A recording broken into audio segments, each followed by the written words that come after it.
راح نبتدي دكتور معاك، بما أنك أنت اليوم أعلنت بأن المواطن علي الحربي سوف يفرج عنه قريبا. نبي تعطينا باختصار نبذة تفاصيل العملية، كيف تمت؟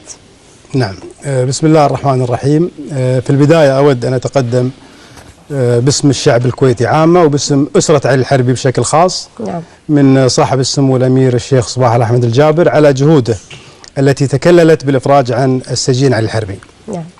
قصة علي الحربي من 2004 تقريبا، هو كان معتقل أو سجين في العراق بدخوله الخاطئ مع أخوانه الطلبة من الإمارات. نعم. ومن ذيك الفترة وعلي لا يزال في السجون العراقية، مع أن الإخوان الإماراتيين تم الإفراج عنهم. نعم. كان هناك تحرك بعد زيارة المالكي الأخيرة للكويت من قبل رئيس مجلس الأمة ومن قبل رئيس الحكومة ومن قبل السيد محمد الصقر رئيس الخارجية. نعم.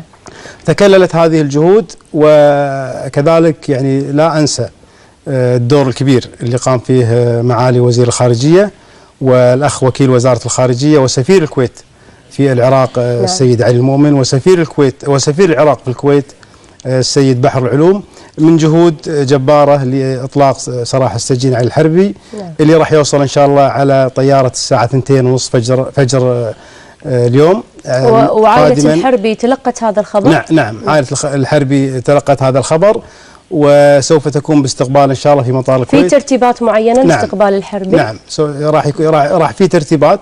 الساعه 2:30 ان شاء الله راح يكون متواجدين جميع اسره علي الحربي، واعتقد انه راح يكون تواجد كبير من ابناء الشعب الكويتي في المطار. نعم ان شاء الله، نتمنى له انه يوصل بالسلامه.